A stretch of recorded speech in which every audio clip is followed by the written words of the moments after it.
Welcome to the Accumulating Wealth Podcast. I'm Hunter Satterfield.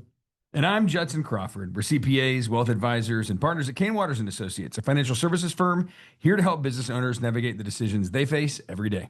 Hey, Judson, I've got a question for you. Okay. What do three little pigs have in common with spreading financial literacy? Feels a little bit like a trick question. I don't know. If you don't save early, a big bad wolf is going to come blow your house down. Man, that's pretty close, but not really. Now that I've got you curious, I want you to meet today's guest. Let's go.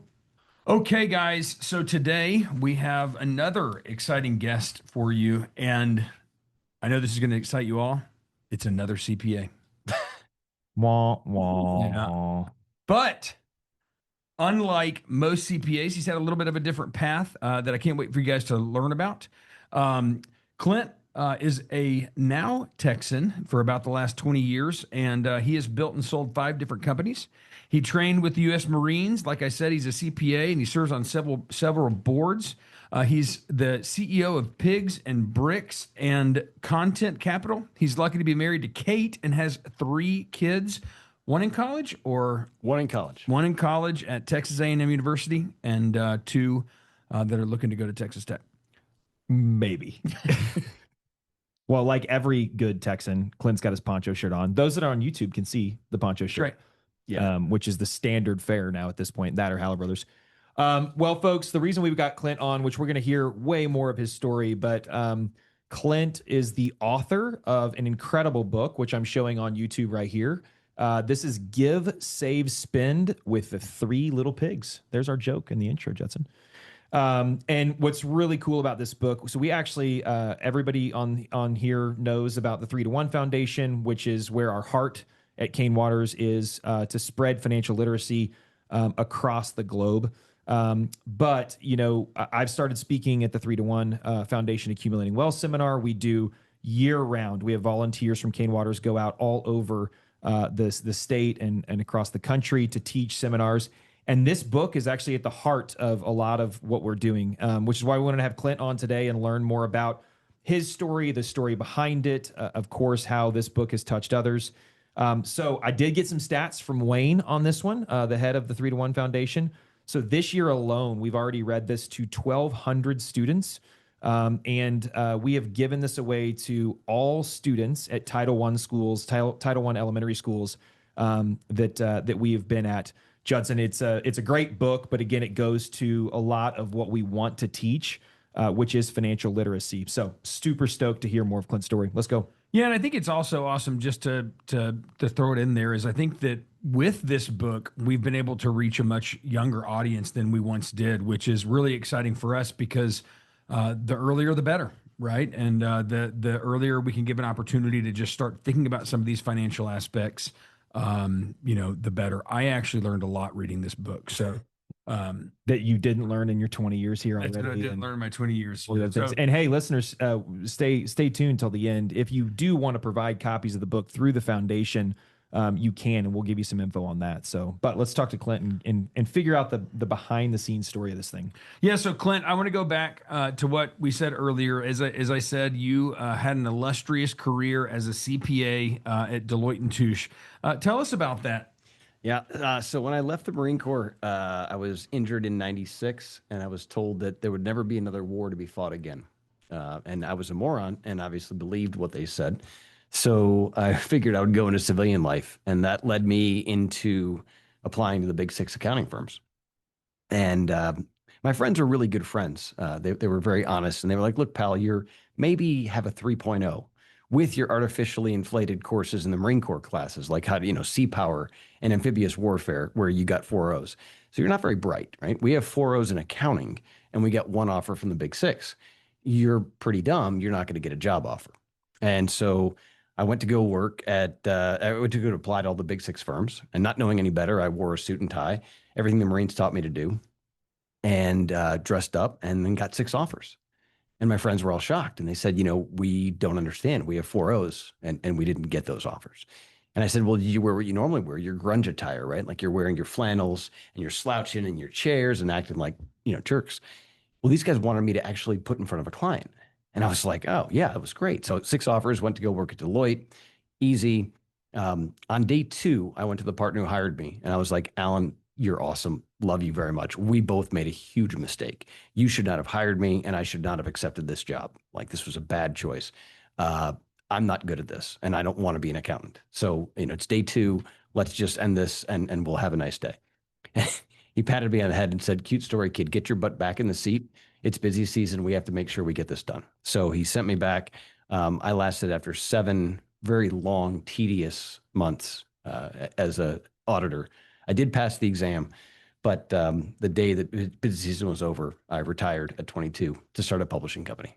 I thought you were going to go weeks there, 7 weeks, but Thank 7 you. months, that's actually quite illustrious. I might add. And did you just pull publishing out of a hat? Sort of. So after I got the jobs, my buddies kind of goaded me into writing a book because they said, if you're so smart, you know how to tie a tie and shine your shoes, why don't you write a book? So I wrote a 17-page booklet that was hand-drawn illustrations on how to tie a tie and how to shine your shoes to make my buddies laugh. Printed 100 copies of it, gave it to my friends, and then I had a few left over. And my dad was like, hey, why don't you try and sell those things? So I had one little small free ad in Bottom Line Personal. Let me do the math on this. I think the first day we had 2 orders, then 7, then 13, all through the mail for $5 a piece. This is pre-e-commerce. And while I was working at Deloitte, I was actually making these books and selling them through the mail. So I thought, hey, how hard can it be? I'll get into publishing. There you go. And so then how did you go from publishing to writing Give, Save, Spend? Yeah. So I quickly realized that there were a lot of great writers in the world, and I was not one of them. So I focused on publishing other people's books. So I got out of my book. Greenleaf Book Group, the company I started, grew into probably the top hybrid book publisher out there. We had 40 New York Times bestsellers, and in 2011, I sold that book or that company. Like every good dad, you sell the company, you're excited, you decide you're going to take your kids on a trip. So we put them on the way out to Hawaii. My daughters are 4 and 2. My son was a newborn on my wife's lap, and obviously first class seats because I use all my miles. And I just look over and I see my daughters watching Mickey Mouse on their iPads, eating ice cream sundaes. And I'm so proud of myself. I'm patting myself on the back, breaking my elbow a little bit because I'm the greatest dad in the world. And then I look over their heads and I see the coach section of the plane, where at every turn, I would always sit and coach in the middle seat to save a few extra bucks so that I could grow my business. And without any real care, I would make entitled little monsters out of my kids if I wasn't more careful. And so I kind of ruined that vacation, my wife likes to say, because I did so much research quickly on how do I make sure my kids are not entitled little monsters. And there's a lot of options, right? Like it's a lot more complicated than we want it to be. How do we teach them our values? But the most important thing to me was starting really young, and they were young enough at the time. So Give, Save, Spend started with that. So I bought my daughter 3 piggy banks and said, we're going to do Give, Save, Spend. And she said, oh, this is like the 3 Little Pigs. And I was like, no, that's a different story altogether. And she's like, Dad, you make books. You should make a book about this. So goaded by a 3 or 4-year-old at the time, I wrote the book. Does she still get royalties since it was her idea and not yours? Let's not have her watch this. Susie, if you're watching it, stop. Is this the one that's at A&M? It is. Okay, well, good. And she's in the May school? She is. She's going to be great then. Well, and what's really interesting, the first time that I saw this book as we were working with the foundation, what was fascinating to me is I also did Give, Save, Spend with my boys. Now, we didn't do the pigs, and I love the concept of like weaving in that story. And my boys were older by the time I ran into this book, so I didn't get to read it to them. But you want to talk a little bit again for our listeners that may not have children or are starting, like, what is How do Give? they have children? How does that work? We are on YouTube. People can see your hand gestures, Justin. They're tied. They're tied. Keep them tied. But you want to talk a little bit about what does Give, Save, Spend mean? Like, what were you doing functionally with those piggy banks? Yep. So the basic premise is that when a kid gets money, their first usual inclination is to go off and spend it all on candy, right? And that's an easy trope that we throw out there. But there are a lot of kids also that are afraid, either because they've heard stories about family or they just have the kind of the ethos of thinking about fear, so they only want to save it. And there are others who are super kind and sweet and just want to give it away. And so the idea is to try and break the 3 most common ideas that kids have into all good ideas, but different versions of it. So we would give allowance in forms of quarters, and for every year you're around, so a 3-year-old would get 3 stacks of 3 quarters, right? And they would put it in each piggy bank. And I remember my kids like almost kind of getting tired of me after a while saying like Give, Save, and Spend as they put it in. But we would give them white piggy banks, and then they would color. And actually, if you look at the back of the book, there's an image of my kids. I'm sorry, one of the last pages in there, but there's a picture of the kids coloring the piggy banks right there. There we go. Yeah. With Sharpies. When guys see this picture, and we can probably put that up on the YouTube when we put it up there, but it's Heck yeah. When the guys see that image, they see three little kids coloring piggy banks. And most women see that and say, what kind of a monster would put three kids with Sharpies next to a white couch? Yeah. My wife was out of town. It was fine. But the premise was they would color what they wanted on there, right? So give, they would put like a church or a cross on there. And for save, they had college or what they thought college looked like. And then spend was usually candy, Legos, whatever. And then when they put the money in, they started to associate that this money was for that purpose. What do you now have, I mean, we just saw that picture. Your oldest daughter in that was 5 or 6 probably. Yep, about 5. Okay. And she's now in college. What do you see as like in her life from consistently doing that from 5? Like, how do you see that as a young adult and how that's affected her? So she's been really good at getting jobs and keeping jobs and understanding the concept of saving money. You take out the Roth IRA chart and you show somebody, if you start at age 22, you're going to do a whole lot better than if you start at 25. She was pretty smart about that at age 10 or so when she realized that. So we've been talking about money constantly in our house. And I think a lot of couples don't really know about money, so they don't really know how to talk about it. And it's, like the birds and the bees conversation. You might not have that conversation if you're not totally clear. And we can talk on the about next episode. If you guys can talk to me after we're offline, that'd be great. So some people are a lot more comfortable talking about birds and the bees than they are about money because they don't know very much about it. So luckily, I grew up in a house where my dad was a CFA. We talked a lot about investments, and that was a pretty common discussion for me. So it was very normal for me to have that. But for my kids, I wanted to give them the same tool where we're not afraid of it. Money's neither good nor bad. It's a tool, and it can be used well or it can be used ineffectively. Yeah, and it's a lot of the same story for my boys who are of similar age and are off. And some of the other things I think have been really sort of rich about the whole concept of starting this is I think not just, hey, when we make money, we're going to make sure we save some of it, we give some of it. I mean, those things I think absolutely carry through. I think another thing that carries through, which you sort of referenced to, is it normalizes money. It doesn't make it this like awkward topic because and I've said this before, but a lot of the reasons that my parents struggled in their marriage was related to money. And so one of the big things for Carrie and I was just really talking about money and being open with it. And so I think this concept at an early age normalizes it. I love how you described it as a tool, right? Just it's a thing that we use to get things done in life or give to others or whatever else it is. Another thing I've seen, Judson, to your point about the question is Ronnie's gone off to college. Sort of the concepts of that there's money that I might give, there's time I might give. It's spilled over into other areas of his life as well, right? About how he gives of his time, how he serves others in other ways, how he understands the importance of saving and things like that. It's not just this like tangible, oh, this is where the money goes, but it actually spills over into other pieces of his life. I think it just sort of rounds out these children as broader adults and helps them into adulthood understand what is probably the most fearful and sort of abstract concept of money. Yeah, well, we're coming up on the holidays and people are going to have really awkward family conversations talking about politics, right? And politics is really hard if you don't have any economic discussion basis whatsoever, right? So if you want to be able to have those conversations with your kids, you want to be able to have an understanding of where they're coming from and they don't know what money is. It's really hard to say free stuff isn't awesome unless you can explain why it doesn't work. So how many times have you read this story to other kids? I mean, we've read it a ton here, but I'm sure you have too, not just your children. I've read it to my kids a number of times. I've read it to schools a number of times. I realize that usually teachers are better at reading than I am. I know how to read. I know all the words. It's impressive. Still, a Marine at heart where, I'm tempted to eat the crayons just because they look like they should be yummy. So I've read it probably 2,000 times is my guess. Wow. Okay. So over those 2,000, are there things that particularly stick out in the book where kids like really resonate with parts of the story that maybe more so than others? Yeah, I think that's probably fair. I think usually during the images near the end where they talk about giving, saving, spending, they usually try and find the one thing that matters to them. And so you can pause partway through and say, what would you spend money on? What would you give money to? What would you say? How would you save money? and seeing where they kind of connect. One time after reading this book to a group of third graders, I was talking to them and I was like, hey, so anyone know how credit cards work? And this one kid raised his hand. He's like, oh, I know. He's like, instead of going to the store and giving them cash, you give them a credit card and they just go whoosh and you get your stuff. And I'm just salivating because I'm like, oh, I can't wait.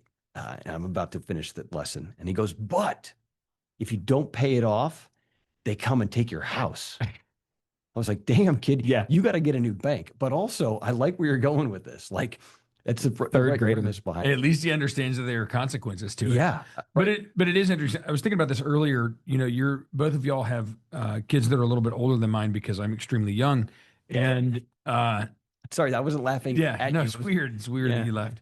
No, but really, it is interesting because my kids, especially my twins who are 6 right now, cash and coins mean nothing to them, right? And there are online tools for kids that can do this very same thing, that can show them, they can have little cash debit cards for the spend portion, and they can actually see their savings go up. And if you don't even have a charity that you're particularly tied to, those online platforms can actually go straight to different charities. So again, like 3to1foundation.org. Like 3to1 Foundation. So, again, there are options because, I noticed a few years ago, my oldest would, my dad was in town. The first time I recognized this, gosh, this is probably 6 years ago. Eden did something for my dad, and he said, that was really sweet of you. Here's $2. And she left it in the garage. And I thought, I'm gonna see how long she left it there. Completely forgot about it because she never sees me or really anybody else using cash in a transaction type of format. And I thought, well, it's probably useless for me to just give them cash, So we've been kind of doing it digitally. But anyways. Well, and that's a fine thing. I think they say now Gen Z says cash is cringe, which is really weird, right? But if you know any Gen Zers and they're doing the 6-7, if they're doing that kind of stuff, you can ask them about cash and they'll usually say it's cringe. My best experience was always giving my kids a little bit of money so they had to make change. And I tell them if they could tell me before the cashier gave them the money back how much the change was, they could keep the sense of whatever the difference was. Yeah, that's a good tip. And all 3 of my kids, avarice driven, they figured it out pretty quick. And it's good for math, obviously, too. Yeah, I mean, I think we did the app as well for Give, Save, Spend, just because we started with the jars. So we did mason jars, cut a hole in the top. Carrie, of course, decorated them very, very appropriately, and they were cute. Believe that. Carrie sounds nice, by the way. She's wonderful. Yes, in all things. And then we did the quarters and the dollars and things like that. And over time we transitioned to the app, and there's actually something I kind of nostalgic, but also more tangible for the kids when they're dropping quarters. And again, I know that was of the time, but parents, I would encourage you, especially early, maybe when they get to be a little bit older in elementary or whatever else, if you can execute on the jars, try your best to replicate that. Because that concept, I think, again, seeing the kids understand as you read the book or as you talk through the concept and then actually physically putting the money in different jars, I think will resonate more with their brains. And if you don't think it's hilarious, you're missing out on an opportunity to see your kids like dig through their pockets and take a handful of coins and splash the offering plate at church. It's really funny when they actually do it. So everyone around you get a kick out of it. I think our church would be like, offering plate. You just give online. Yeah, exactly. QR code. Yeah. Yeah, right. exactly. Well, and that's something they can learn, but I think there's something special about that. For sure. And I wanted to go back a little bit to your story about telling the kids or reading this story to the kids. And I think one of the best ways to use this book is obviously to visibly have it out, right? So that kids can see the pictures of the pigs. I think the design work is amazing. The pictures of it and kind of tie that to this Give, Save, Spend. Obviously read it a lot as well with them just to sort of allow that. But I love when you were talking about just asking questions, right? This is your opportunity, parents, to, I mean, and we do that with other books, right? Whether it's A Very Hungry Caterpillar or whatever the other book is, we're like, what's your favorite color or whatever. Here's your opportunity to start to normalize what money looks like in your life, right? And Judson, we talk at length about how people's history with money impacts so much when they come to us of their fear around it, their anxiety around it, their joy around it, their greed around it. And this gives you an opportunity with your young children to, again, not have it be an abstract thing, but to normalize that this is just a tool. This is how we use it. Here are things that Dad and I struggle with. Here are things that I've had in the past.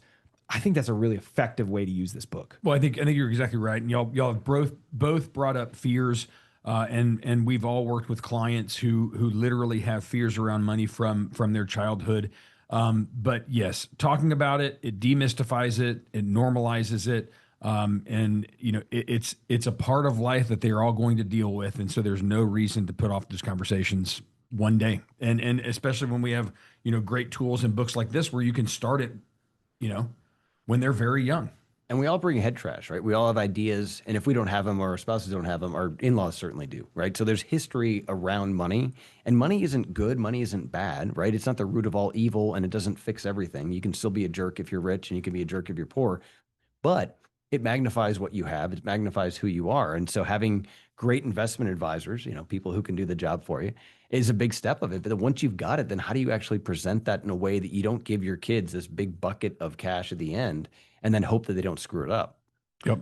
All right. So a couple things here, listeners. One, we would, if you have any joy in maybe giving some money to the foundation so that Wayne can run off, buy copies of the book and get it to these kiddos to learn at these elementary schools, just reach out to him at 3 to 1 Foundation, especially as we approach end of year. What a great way to bless schools that maybe need financial literacy. So that's number one. 2, Clint, where can this book be purchased? So it's available on Amazon, probably the best place to go out and get it. The ebook is also out for those who are digitally inclined. It is not a very long ebook. I think it's much better to have the physical version of it. So I prefer people do that. And the price point's about the same too. And it is available through a lot of banks that like to give it away. 3 to 1 Foundation gives it away. We work with a lot of groups that try and give it to people who might be able to benefit from learning about money without having all the noise around it. That's great. And then 3, teaser, there's a new book coming, right? There is. Can you share anything about it? I can. Okay. It's a rather esoteric concept. It's called Investing with the 3 Little Pigs. Oh, wow. Yeah. Couldn't see that one coming. Right, exactly. So the 3 Little Pigs are working in their business. It's growing great. They're making money. They're capitalist pigs, obviously. But I'm See what I did there? Yeah, that's right. And then a big storm is coming. And so it's going to knock down their grandparents' house on the coast. And so they go to help their grandparents, and the grandparents are like, okay, cool. What do we charge? What do we owe you for this? And they say, well, you can't pay us. You don't have jobs. And they say, alas, we don't have jobs, but our money makes money, and the money that we earn makes money. So they learn about investing and then share that idea with themselves later. And of course, it's all about Bitcoin. It's all actually Ethereum, because obviously, it's much better than Bitcoin. Yeah, there's no doubt. These pigs are going to be rich or poor. Crypto pigs. Yeah, that's one of the two. Hey, man, this was awesome. Thanks for joining us. Thanks for coming up from Austin. It was a pleasure having you in today. Thanks for having me, guys. Yeah, and when you're ready to write the 3 Little Pigs, learn about the birds and the bees, you just let me know so I can learn too. Okay? I actually don't know that there'd be a better person on the planet to help on that and co-author it. I agree. Well, there. I was going to say a different one, but everybody loves my favorite kids book, Everyone Poops. The best way to keep up with us is to hit subscribe. You never have to miss a future episode. You can always go back and catch up on the ones you missed. If you're enjoying the show, leave us a review. We really do want to hear what you have to think. If you have a question, comment, or even an idea for a future episode, reach out at canewaters.com/wealth. We read them, and yes, we do actually reply. And if you want to learn more about what we do, and we're not behind the mic, visit canewaters.com, where we're helping more than 3,400 clients work towards their long-term financial goals. Thanks for listening to the Accumulating Wealth Podcast. We'll see you next time.